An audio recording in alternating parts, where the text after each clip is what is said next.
Okay, I think we'll get going.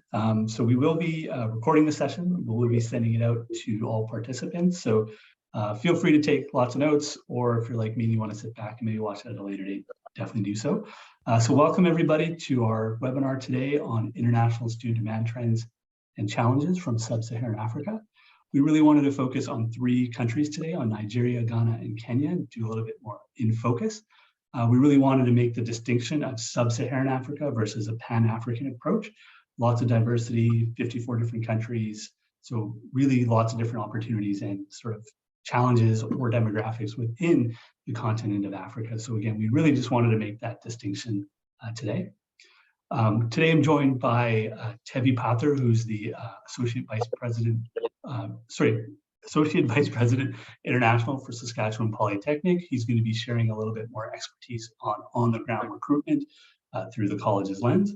My name is Prem Mota. I'm the Associate Head of Client Partnerships with IDP Connect. And I'm also joined by my colleague Yomi Asade, who joined recently through our acquisition of Intake Education. So some of you may know him or be familiar with him through his previous role with Intake. So we're just going to go through the agenda really briefly. I'm going to walk us through some of the top end demand student interest from the 3 countries. We can look at subdisciplines, subject area, study level by country, just to kind of set the stage a little bit about these overall student demand within those regions. I'm next going to hand it over to Yami, who's going to talk a little bit more in focus about on the ground recruitment, geopolitical situations, and sort of the main opportunity in those countries as well. And then Tevi's going to round it out with some really specific Saskatchewan Polytechnic recruitment efforts in those 3 countries and potentially beyond. We do have a lot of time for Q&A at the end of the session, so feel free to stick around. We'll be doing a little bit of an interactive Q&A. We also have the Q&A and chat boxes as well. I'm sure we're all pros at Teams and webinar meetings by now, but just wanted to mention that as well. And lastly, we'll be doing an exit survey for anyone participating. So if you wanted to learn more about other markets, if you wanted to help us on another webinar session, be happy to have you. Tevi and Yami and I were just brainstorming a new session about some other neat stuff. So stay tuned for that in the next couple of weeks or months, potentially. So before we get going, though, I just wanted to set the stage a little bit in terms of who we are at IDP and the main pillars that we sort of operate under. So the first one being our data and AI. So what we're looking to do is create efficiency and the right outcomes for students and clients. We're trying to match students to the right program and institution earlier in their journey, so we can increase efficiency for institutions and just put a bit more trust into the process for students. We have a digital innovation campus with over 500 experts working within that campus, driving our innovation. What I really love about this is that IDP, we've been around for 50 years, but we don't just rest on our laurels and say, well, that's how we've always done it. We've done a lot of digitization, a lot of innovation through our fast lane offer and principal services as an example. And that team really there is helping us drive that growth and innovation. We have over 1,700 counselors on the ground in over 350 offices in 35 plus countries. And we place about 50,000 students a year globally. Through our student marketing, we're able to connect over 100 million site visits on 20 connected websites. We have over 500,000 app users as well. So I believe that number is actually quite higher currently. Also, another great aspect of IDP is that we have really dedicated experts across the 6 major destinations. So here in Canada, the US, Ireland, UK, Australia, and New Zealand. So with the main goal of delivering sustainable success for both our students and our clients. So how are we going to do that? So on the next slide, we're taking a look at what we say creating the future. So again, we don't want to just sit around and say, well, students and clients should come to us. The first pillar there, we're looking to understand the needs of students in the sector. How we're doing that is through continual research and collaboration with students and the sector as well. So again, we want to find the right solutions that not only work for IDP, but also our students and our client institutions.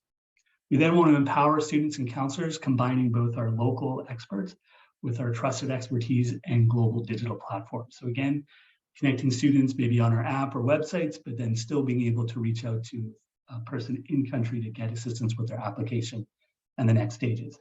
And then what we want to do is increase that opportunity and generate that positive outcomes at scale. So again, building the right human connections supported by innovation and data, and then also looking at how we can impact students not in just one market, but all the destination markets to where we send and all of our source markets as well. So it's a quick blurb about IDP, and I'm sure many of you know us, but in case you don't, we just wanted to provide a bit more information.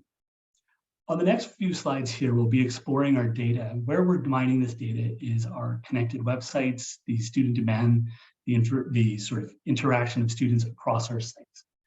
What we've done here is we've taken a look at the top 10 source countries by overall demand for Canada for the past 12 months. We've removed India and Canada because the volume is so high for those countries that it tends to squash the smaller source markets. So we just wanted to show a little bit more of a nuanced approach into some of those smaller markets. We're looking at average weekly users for the top 10 countries. So great to see Nigeria is the top country for source market demand outside of India and Canada.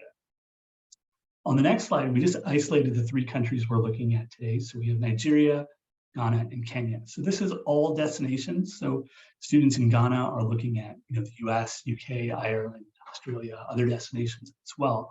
And this is their average weekly users. So we can see about 4,200 on the far right as of last week, average users that week in Nigeria, just under 1,200 in Ghana, and just under 900 in Kenya. On the next slide, we're looking at just the demand for Canada. So good news here is that about 50% of the demand within Nigeria is students looking at Canada. For Ghana, just under 50% as well are looking at Canada. But for Kenya, we're only looking at about a quarter of the students who are looking internationally looking at Canada. So a good opportunity for all 3 of those countries to really increase the demand for Canada, especially in Kenya as well, to get maybe to 50 or 75% of the demand there. So moving on to the next slide, we're taking a look at Nigeria in the next few slides specifically. So what we're doing here is we're looking at the top sub-discipline within Nigeria within the last year as well. So really interesting to see computer science going up to number 1, really strong demand there for computer science. So if that's an area of interest that you're looking to recruit within, a good opportunity there as well. They are color-coded, so there's a bit of a key on the right-hand side. The red would be health and medicine, orange would be business and admin, and so on. Interesting to see, though, some of these programs that are maybe looking at diversity areas. So if you're looking for social work within the top 10 there, looking at agriculture, transportation, so looking at what are the top sub-disciplines within Nigeria. On the next slide, we can even go further and break this data down by origin city. So no real surprise, Lagos is going to be huge, lots of demand there, but then also Abuja, Port Harcourt, and Kano also have a lot of interest as well. So if you're looking to go into the market or you're already there, you might want to spend time in those first 4 cities and maybe do more digital marketing or other outreach approaches, maybe not traveling into those markets as well. So maybe spending more of your time where most of the demand is located. On the right-hand side, we're looking at these, if you could just go back there. On the right-hand side, though, we're looking at the overall subject area. So health and medicine, business and administration, but social studies and communications coming up as number 3. So a good opportunity to see within Nigeria, what are the program opportunities for your institution? So say if you're looking to grow travel, tourism, and hospitality, it's all the way down at 3.5% interest. So maybe not the best market for that subject area. Going to the next slide, we can isolate also the top programs by study level. So here on the left-hand side, we have graduate programs, and on the right, undergrad. So as you can see by the total users, it does skew towards more of a graduate level market, which probably isn't too big of a surprise for most of people that are engaged in the market. But what's interesting is that you can start to see what are the actual programs. It's great to know it's a grad market, but what are the programs they're looking for? So you can use this and test some of your own assumptions and say, well, we have a master of social work. How come we're not being, why don't we have that traction in Nigeria? Is it named something differently, or is it just not being promoted strong enough? It is also a strong undergrad market as well. So not to say it's only a grad market, but it does skew towards graduate level studies as well. On the next slide, we're moving on to Ghana. So we'll do the same 3 slides as well. So lower overall volume, but we can still get a sense of what are the main subdisciplines. So medicine now is top, computer science is top, dropped to number 2, and transportation all the way to number 3. If we look further down, though, we can see things like midwifery coming up into the top 10. We can see mining and oil, and then also agriculture kind of jumping up the ranks as well. So again, looking at diversity of student population, but then also subdiscipline and program level. On the next slide, we take a look at the top cities as well. So again, no surprise, about 96% from Accra. And then we have our secondary and tertiary markets. But what's interesting to see is that while health and medicine remain number 1 and 2 for Ghana, social studies has dropped down to number 4, with engineering and technology coming into the 4th spot. Again, travel and tourism staying pretty low at about 4%. So again, if you're looking at areas outside of health and medicine, you really want to understand where are these students, where are they searching, and where is the opportunity to get in front of them as well. On the next slide, we're taking a look similarly at the top programs by study level within Ghana. Interesting to see here that it's almost a 50-50 split between graduate studies and undergrad. And again, this is just our data. This is the search patterns of students on our websites. So these are the programs that are most commonly searched or looked at within Ghana. It's interesting to see that it doesn't really go one way or the other. It's sort of a middle ground for both undergrad and graduate. So we're able to look at what are the top programs for undergrad. And interestingly enough, we see midwifery come up about 3 or 4 different times as well.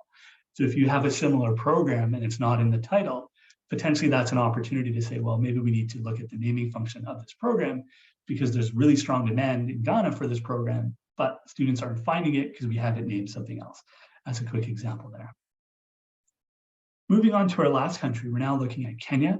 And again, now computer science has jumped back up to number 1.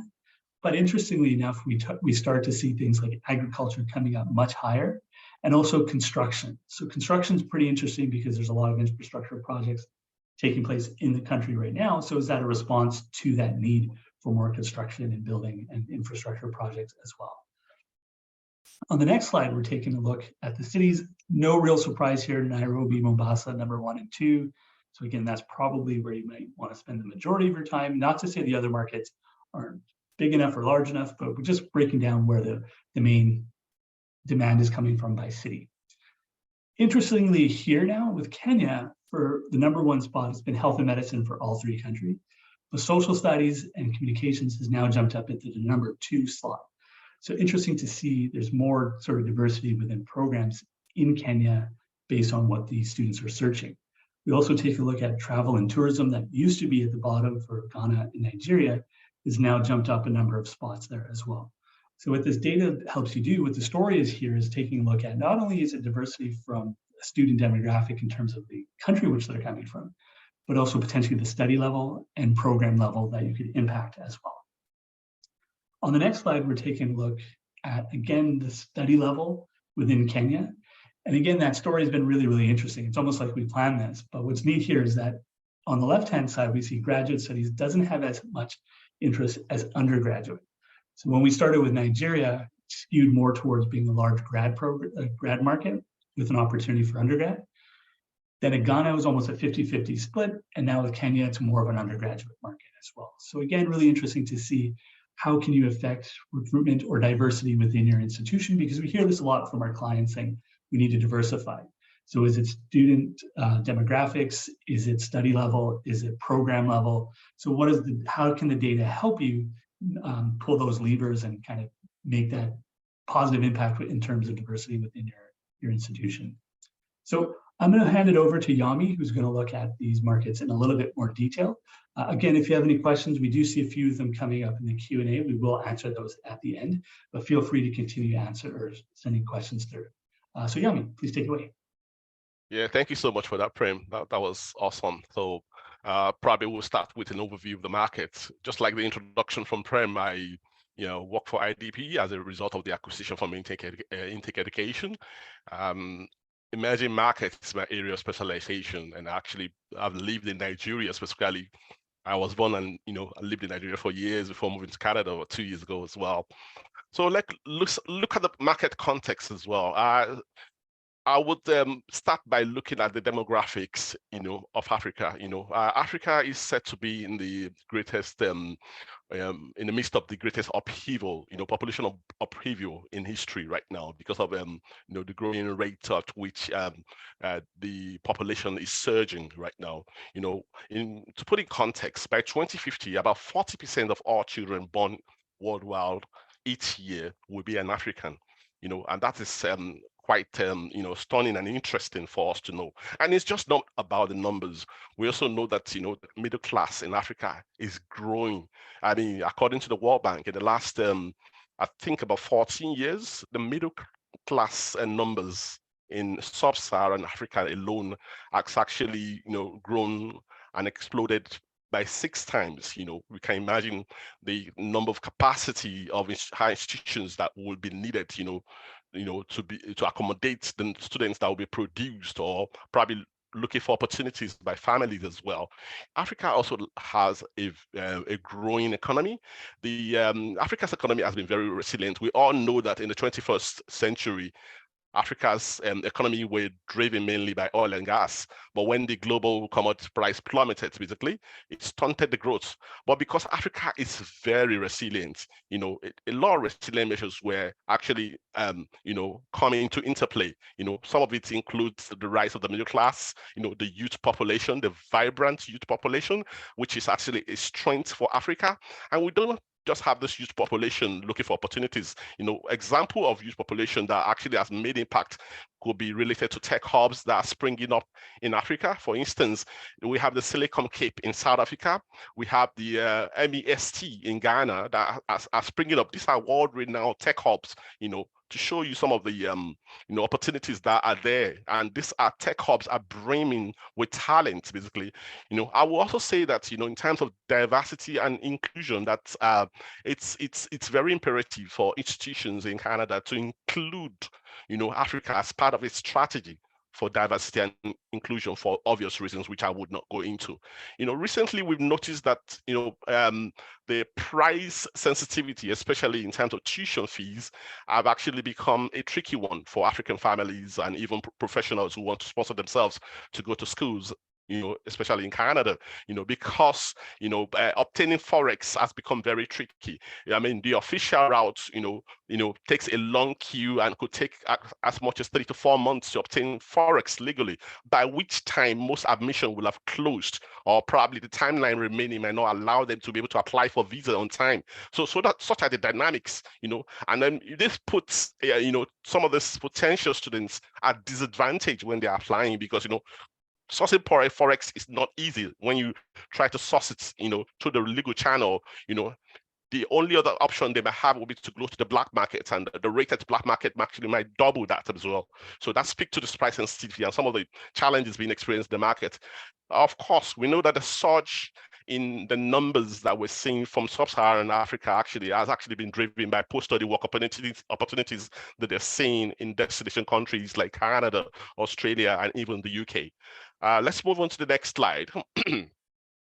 So here you can see the growth trajectory of 3 different markets: the UK markets, the Australian markets, of course the Canadian market. You see that in Nigeria, there has been, of course, a peak in the trajectory, or the growth trajectory of the UK. Of course, recently we know that the reintroduction of the post-study work permit accounted for that, and Nigerians generally, by history, go to the UK to study. So that accounts for that, following closely by Canada, and of course the flat curve that you can see there is for Australia, and of course that was due to the border closure.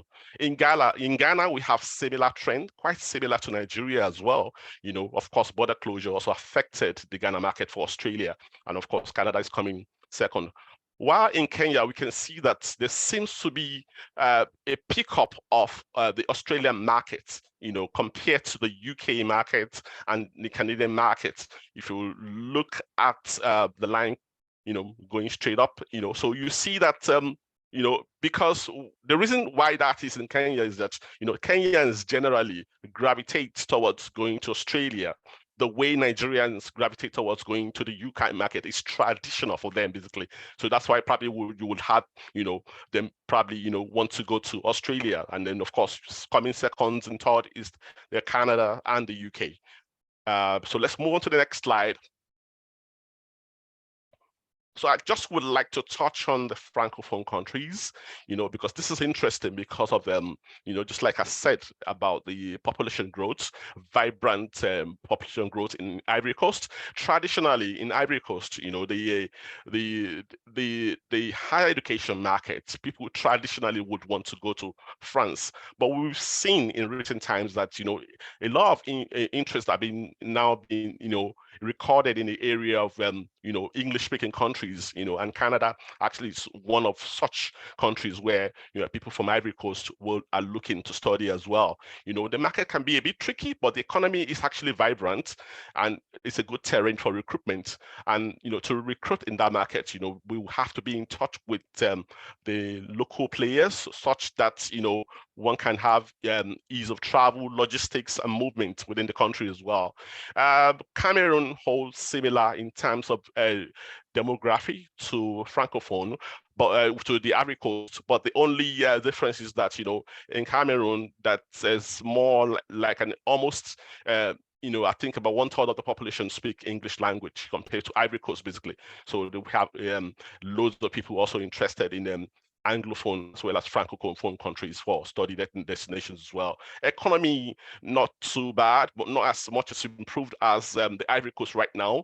And of course, out of the two countries, probably maybe the ease of doing business, maybe for me, I would tilt towards more Ivory Coast in terms of recruitment. So moving on to the next slide. So let me speak about challenges, which I think is quite obvious. For now, the visa approval rates, are not looking good for Africa. Although I would say that, last year we had a bit of an improvement in the visa issuance rates in West Africa, but at least I think there's still room for improvement. One of the things I would clamor for is the reinstatement of the student direct stream. At the moment, we have 14 countries that are under that stream. The student direct stream, which we may all be familiar with, is the expedited process of visa issuance, which the Canada Immigration have introduced in 14 countries. Out of those 14 countries, it's only Morocco and Senegal that are African countries on that list. We would like to see a situation whereby more countries like Nigeria, Ghana, Kenya are added to that list, because this will help, in giving leverage to potential students that want to study in Canada. Affordability has always been a tricky subject area, but we know that families are rallying around, and this is something that they plan for way ahead. But we know with the Forex situation, which I explained earlier, that is also posing a challenge. Sometimes it takes families, quite a lot to be able to put money together to be able to afford the black market rate. Then age barrier, we all know because of mitigating circumstances, unrest, clashes, industrial actions that usually occur in Africa, which are not things that the students themselves have control over, could actually affect the age of a student potentially graduating from a university. And by the time they graduate and are applying for studies in Canada, for instance, if they're applying for masters, they're usually seen as overage or probably be flagged as potential migrants, basically, So that's some of the challenge, basically. I've spoken about the Forex availability, and of course, generally in Sub-Saharan Africa, the attitude or the culture is such of elite syndrome, in such that people, wake up to want to go to school, and by the time they are, really geared up to want to go to school, it might be late to probably get admission or probably even apply for visas. So those are some of the challenges that are associated with the market.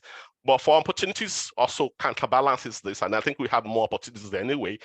I've spoken about the need for diversity, equity, and inclusion. It's actually very imperative to have Africa included in that. The rising demand for higher education, because of the demographic I explained earlier, there's a need for more, opportunities for this rising young vibrant population to have opportunities. Because, for instance, let me give you in Nigeria, for instance, basically every year we have I think in excess of about over 500,000 students that are looking for places, because the capacity of the existing universities are only very few that could accommodate less than 200,000 students. I think that probably would have improved, but there's a capacity gap there as well. So that's why students are always looking for opportunities abroad as well, and then the approval rate improvement, which I, talked about earlier on, if the SDS stream is introduced, we could actually see a lot more movement from Africa into Canada.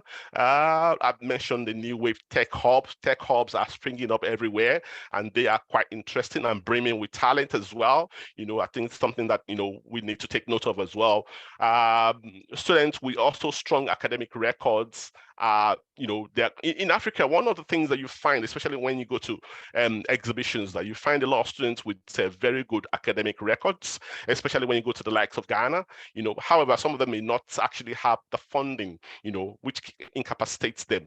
But we know that there are also funding bodies. For instance, Get Fund in Ghana, sponsor a lot of students. When you go to Nigeria, we have the likes of Text Fund or PTDF, basically. Working with stakeholders like that, we help to identify quality students, that are able to come and thrive as well. So I think I would also stop there. One of the other things that we have is that the rapid rate of technological change also signals growth in Africa. Thank you, Prem. Thank you, Yomi. Well, good morning to you, and it's a pleasure to share with you my thoughts and ideas for recruiting students from Sub-Saharan Africa. And while it's morning here in Canada, I want to give a special shout out to my good friend Emmanuel, who's, I noticed, is logged in from Kenya. And I'm sure there's others from other parts of the world too. I'd like to start with an acknowledgement. We'd like to acknowledge that Saskatchewan Polytechnic is situated on Treaty 4 and Treaty 6 territories and the ancestral lands of the Cree, Saulteaux, Dene, Dakota, Lakota, and Nakota peoples, and the traditional homeland of the Métis. Next slide. So given the short time that we have, I will share with you some key considerations and ideas for engagement. Though some observations will be supported by data, much of it is based on my engagement in the region for the last 25 years. And while the focus is on Sub-Saharan Africa, I will sometimes or often reference the whole continent. So, questions and concerns. Soon after the pandemic started, I was asked by a university president if Africa will replace China as a source for many international students. And being from South Africa, I recoil at such broad statements about Africa. But the reality is that for many people in the post-secondary sector, there exist misunderstandings, misperceptions, and just a general lack of knowledge of the continent. The projected economic and demographic indicators are likely where drawing the similarities between China and Africa end. Africa is not a uniparty state. It is a continent of 54 independent countries and over 3,000 ethnic groups and 2,000 languages spoken. And there is a pernicious legacy of colonialism. You will see that. Inconsistent governance, divergent economic policies, trailing in infrastructure development, and it has 28 of the world's poorest countries. Seen through this lens, it is likely that most African nations will not see the level of economic growth experienced by China. Sorry to start with sort of a little bit of a downer, but there is optimism because, as Yomi mentioned, it has its demographic dividend of youth. And as mentioned, Africa has the world's youngest population, and we're projecting about 1.4 billion, 23, 60% are under the age of 25, and we have about, I think, 24 of the world's countries with the youngest population base in Africa.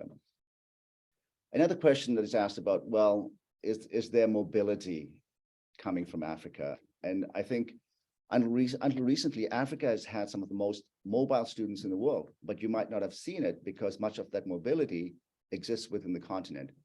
About 50% of African students choose other African nations, South Africa being one of them, the largest one, Ghana being another one. And a researcher, Mary Critz, suggested that about 6% of Africa's post-secondary students study outside of the home countries. So it's quite significant. Now, Campus France, I don't have the most recent numbers, in 2015 said about 432,000 African students studied abroad. About 54% of them hail from the Maghreb, from French-speaking, North Africa, primarily French-speaking. Another question that is asked about is academic preparedness. And I have to say, asking the question about the preparedness of African students for post-secondary education in Canada is fraught with challenges, as it is often accompanied by negative perceptions, cultural biases, and stereotypes. What we do know is that most African countries are considered newly independent and emerging economies, and as such, many are challenged in meeting post-secondary demand and outcomes on par with the West. The one thing that is common about the 54 independent countries in Africa is that all but one had been colonized. And because of this, their post-secondary education systems have been influenced by the colonizers. I'm not suggesting that they've adopted in total, all of the curriculum and systems of the colonizers, but you will see across the continent that there's vestiges of that system. Another question that's often asked is about language proficiency. As we know, large number of students who study in Belgium, African students study in Belgium, Quebec, and France. It can be surmised that French is widely spoken in many regions of Africa. Similarly, given the large number of students from Africa who choose to study in South Africa, Australia, Canada, the UK, and the US, it can be equally surmised that English is also widely used, especially in countries formerly colonized by the British. According to English First, and that's an English language provider, approximately 130 million people in Africa speak English as either a native or secondary language, and it's an official language of at least 23 African countries. Another question that comes up, and this kind of makes me cringe, is brain drain. You've probably heard this, but particularly in reference to Africa. In the many years that I've been in the post-secondary education system, I've only ever heard of the term in reference to Africa and Africans. Why is that?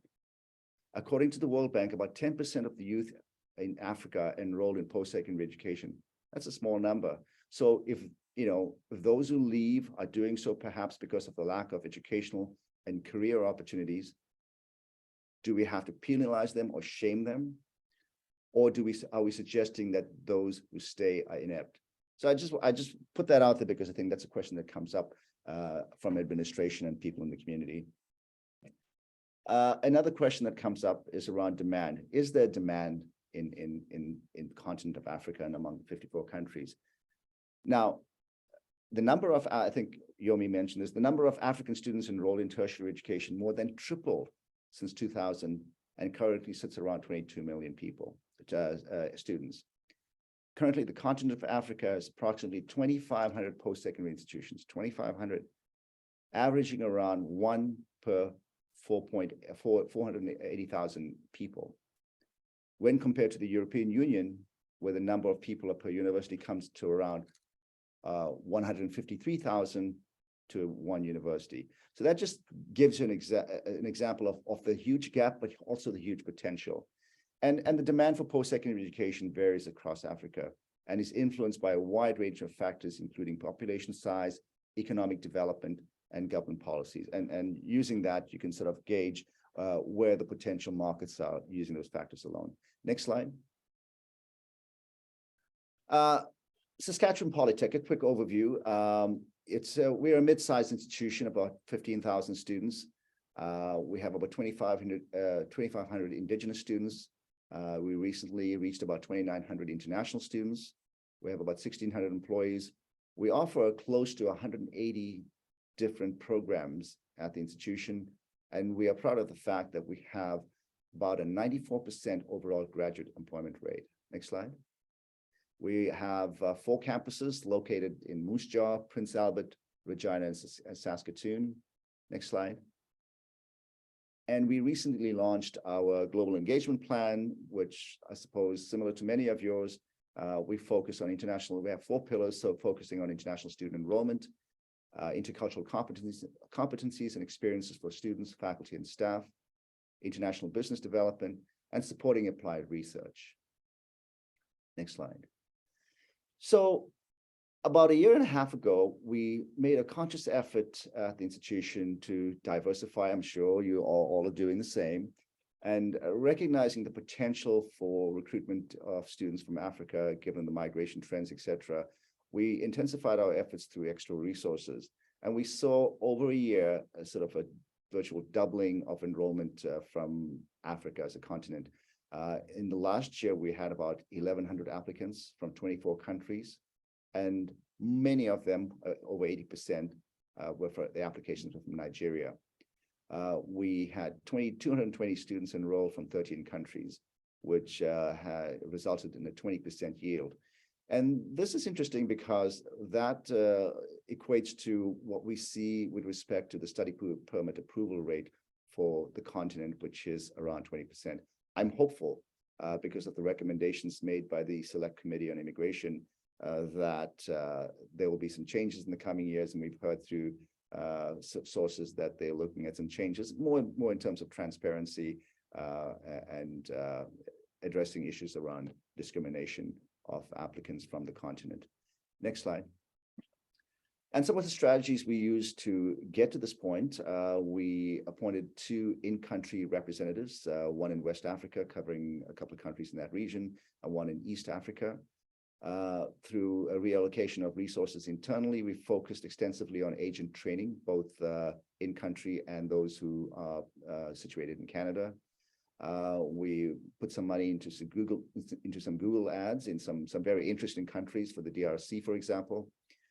We worked with our agents to promote ourselves through their Instagram accounts. We used our social media channels to get our name out there.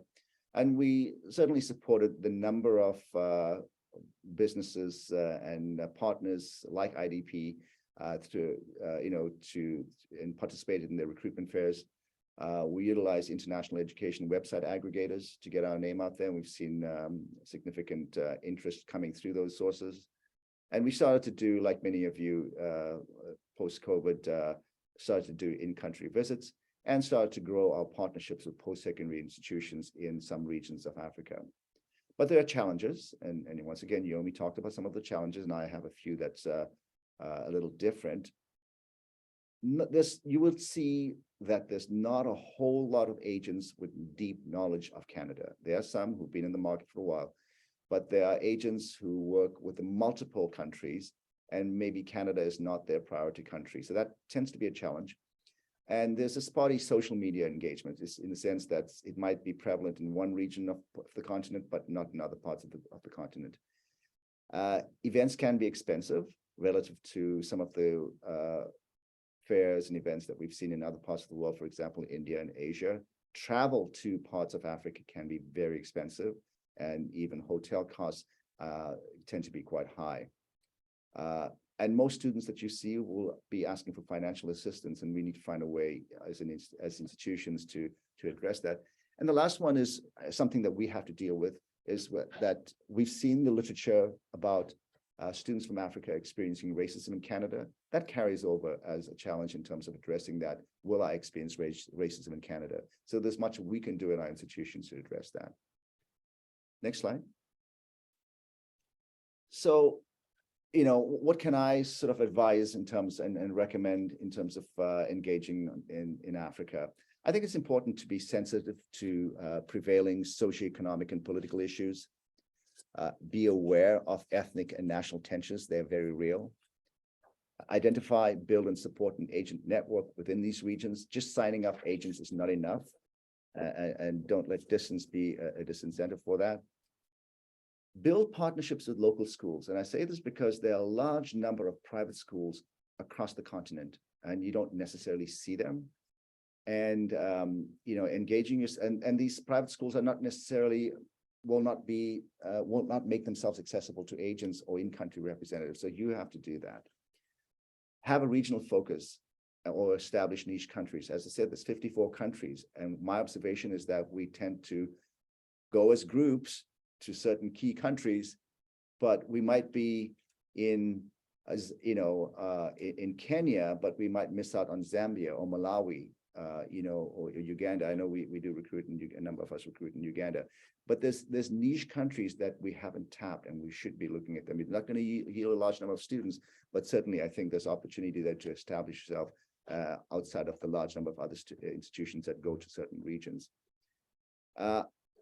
Relationship marketing. I mean, this is common knowledge, but I think it's important to recognize in parts of Africa, it is okay to utilize business people, politicians. I know we might consider it unethical, but they do have a voice. They do have a platform. And if you find an opportunity to utilize them to broadcast your brand, take advantage of that.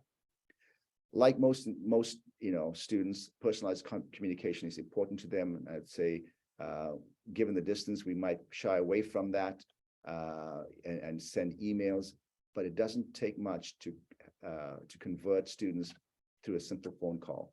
And I think that's one of the things that we might be missing out in terms of converting in that part of the world. Television. I know we might not think of that as something that we want to do in terms of promoting ourselves.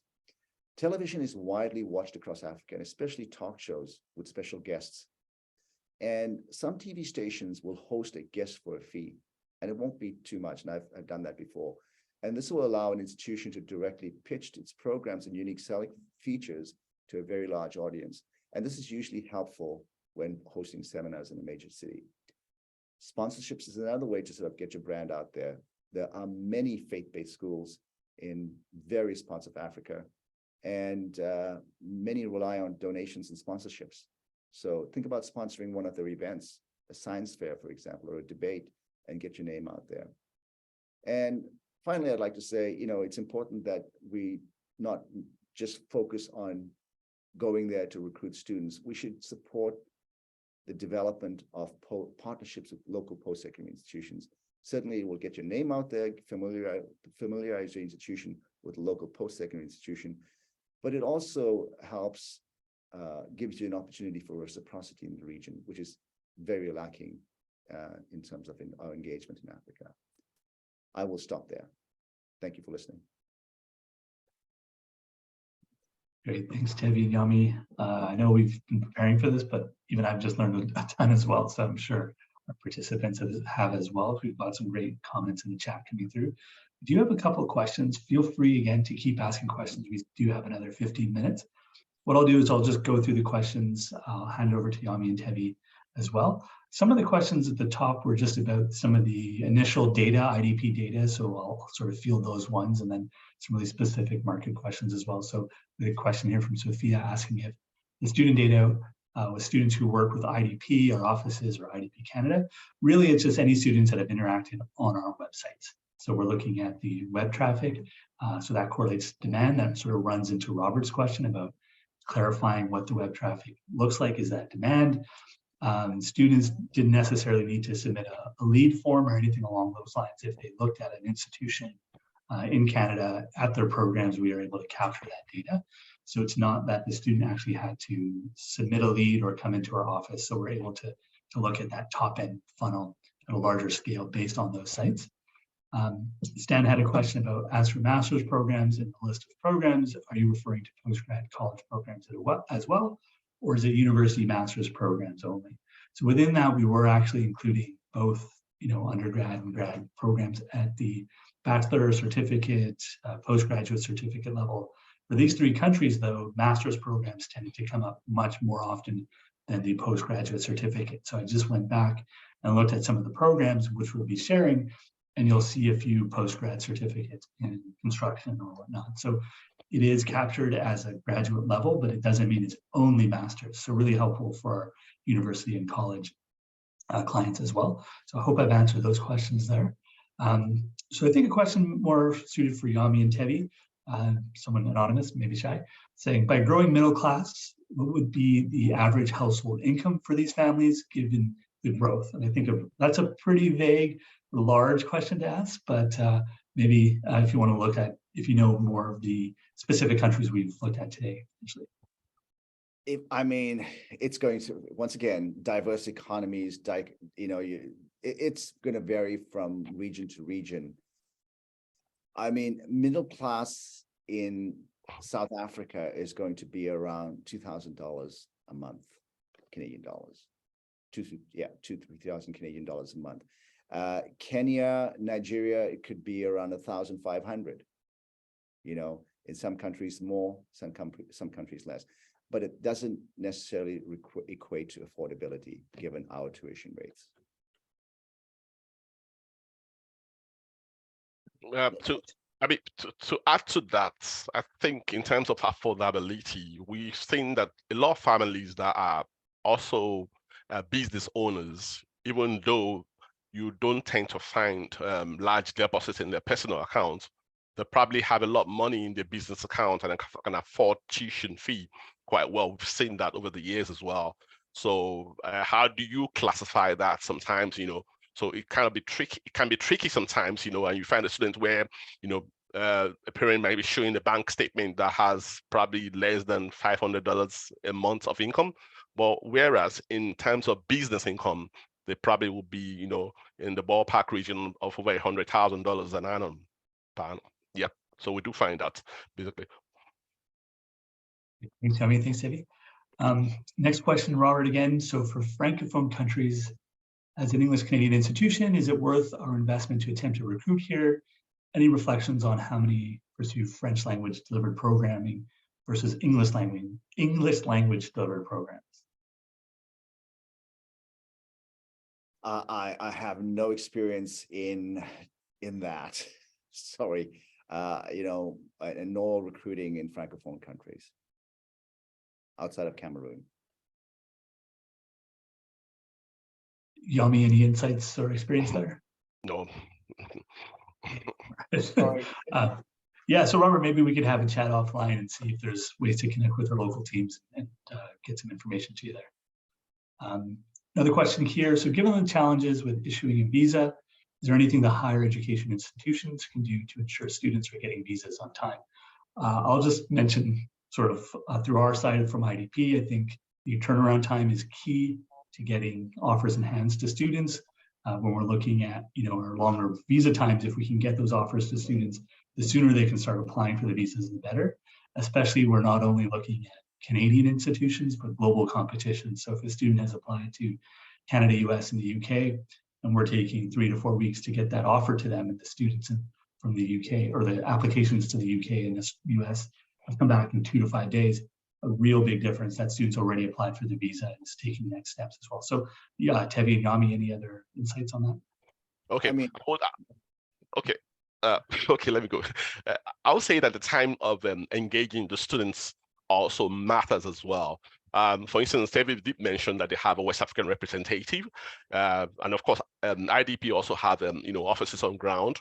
So it's very important that we have someone who can actually walk the student through that journey. Otherwise, they probably will not appreciate the essence of the timelines for deadlines for admission or when to put in the visa application for Canada. Those are the kind of things that are tricky, or how to show that your parent has got a business and they don't have personal bank statements running like everybody else. Those are the kind of things that makes a whole lot of difference, and it's good to have someone on ground to help the student walk through that journey right from the word go. I mean, everyone's been has had to deal with this issue, and in terms of having our institutions pitch to higher levels, we constantly do that, and pitching to ministers of education in the province, Minister of Education in the province, and to senior officials in Ottawa. I think we're certainly doing it all the time. Great. Yami, and this question's coming from Victoria. So can you go into a bit more detail on your experience hiring in-country reps? Did you hire the positions directly, or did you use a third-party company? So I can speak from my experience on one occasion. Well, both. In Africa, we tried direct recruitment, and then we moved to.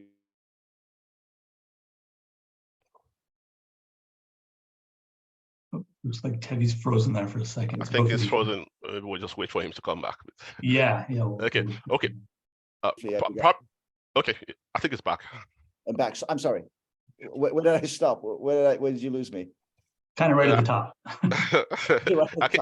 Yeah. Okay. So we've done both. And I think it's important to look at a couple of things. Your line of sight. Are you able to have direct and efficient communication with your representative? Does the representative have the necessary resources to conduct business? Is it possible for them to do it out of the home? Do they have an office space, which is better? The cost involved, the level of traffic, the availability of telecommunications equipment, etc. So those are things that you have to weigh into your decision in terms of whether you're going to go direct or use a third-party provider to support your in-country representative. As I said, we currently have two that we utilize an in-country, a third-party provider. We've tried an independent sort of route. It didn't necessarily work well for us. But in other countries, we have direct connections and contracts with those in-country reps. It depends upon where and the circumstances. Okay, just to add to that, I mean, with intake, had a lot of experience with that. Basically, when I was in Nigeria, we have about, I think, over close to 30 implants from different institutions, especially from the UK, that we have of reps, basically. And then during the time that we were engaging the services of this reps, basically, we did it collectively. For instance, the interview process, the identification of the candidates, right down even to the job specs, basically, and the salaries as well. So we did that all together. The essence of having a trusted partner to do that with is to also ensure that the activities of the in-country rep within the country or within the geographical zone where he or she is working can be optimized, basically. Otherwise, for universities, basically, probably university probably would be, I mean, in Canada, the admin is Canada, so they probably will then, they can always, show the face or the front that they want university to see. But, having someone down working with them locally will know how much their capacity can reach, and also help them to scale down on costs, and efficiency. I mean, those kind of things. And also coverage comes when we have some, local levies being weighed down by the government, and also some policies, but if they work with a trusted third-party partner, that can actually shield them from all those, government unnecessary interactions or legal implications that could, get complicated along the line, But that's my take on it as well. Thank you. Thanks both. Okay. So next question coming out with saying, great and insightful info session. Are there stats for secondary school recruitment in these regions? Just going on our IDP stats, and mostly would be colleges and universities, so looking more at post-secondary, but this question is coming from Timmy O. Happy to, we got our contact information at the end. We'd be happy to connect with our local teams in country to look at there's opportunities for secondary schools, but I'm not sure, Tevi and Yami, if you have any insights on the stats for secondary school recruitment in the region, or most likely post-secondary. Okay. Yeah, I mean, I don't have direct stats on secondary schools, especially within the West African region, but there are quite a number of very good secondary schools. But one of the things I must advise or recommend to institutions generally is that I think it can work best when institutions go to the selected secondary schools as a collective, because right now a lot of these private, high-profile secondary schools are being bombarded by institutions from left, right, center, so it kind of water down the image sometimes when everybody comes in, but a collective approach would actually, be very, professional and, can help, For instance, I remember when I was in Nigeria, I used to team lead our representative to local institutions, that, okay, we have a team of roster group institutions, we could have a team of U15 institutions go to a particular secondary school or even higher institution to have like an online fair, a webinar, or an on-the-ground event, rather than everybody trying to, so that's my take on that as well. Great, thanks both. So this question, I think, geared more towards Tevi. So for South Africa, country you're familiar with, would you say, is it more inclined to the college sector, or is there an opportunity for the university sector as well? Okay. I mentioned be sensitive to the local, the issues and challenges. This is one of those countries where you have to be. This is a very stratified, still post-apartheid, a very stratified country. And so certain sectors of society would be more interested in university. Some sectors would be more interested in college. And here again, it's based on historical disparities and discrepancies. race. And so, and it's not an easy market. Well, you know, a lot of Black students don't think about going abroad because they post-apartheid, they recognize South Africa has had a rich history of post-secondary education, and they say this is my opportunity. Whereas people from the, you know, the white groups and historically the people of Indian ancestry might certainly be looking at study abroad or going abroad for study.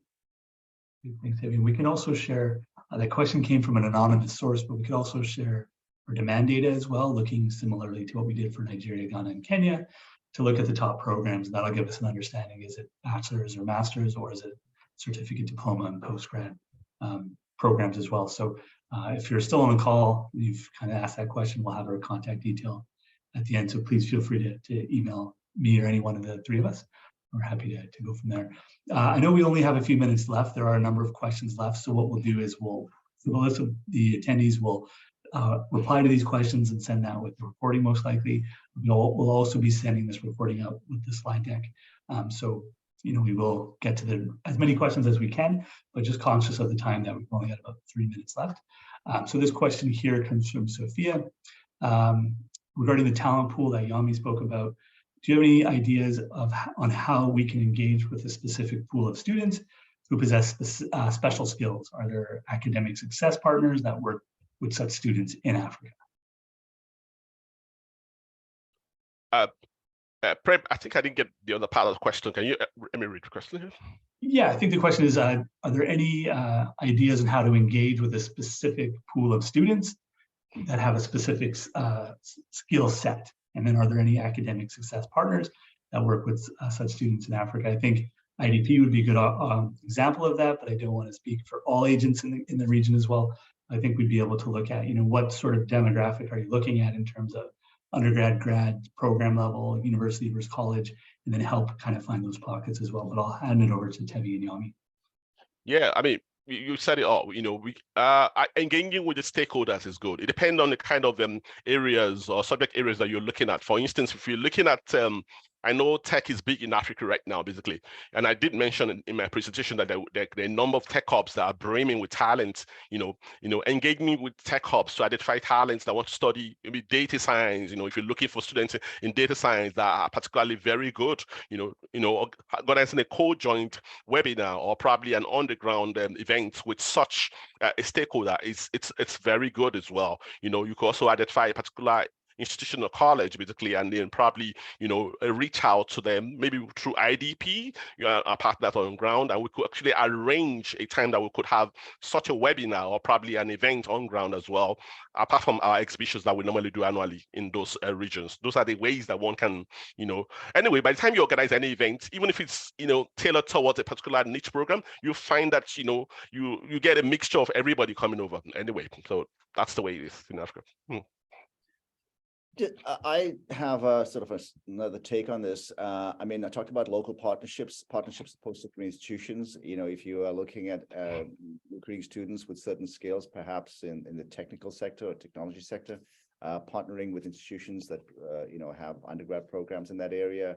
There's a lot of private colleges that provide specialized programs.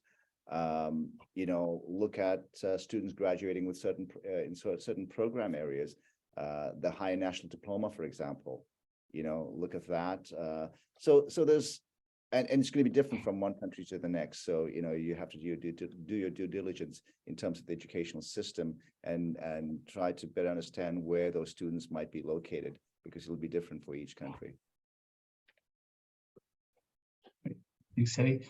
So it is 11. I know we are sort of at the end of the hour. So I think what we'll do is we'll take the rest of the questions. We'll sort of answer them as we send out the recording as well.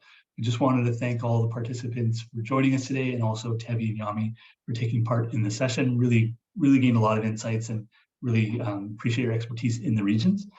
So again, here's our contact info. If anyone wants to take this down, please feel free. Or if you already have it, feel free to contact any one of us. We'd be happy to have similar conversations. We do hope that you can do the exit survey. It's only about 3 or 4 questions. You can identify additional markets you'd like to learn about. You can even say if you wanted to be part of another session coming up, or even just give us your feedback good, bad, and ugly. So again, thanks everybody for joining. Yami, Tabby, really appreciate your time today. And thanks everybody for joining us. And we look to see you on the conference circuit in the next couple of weeks and months. Thank you for having us. Thank you.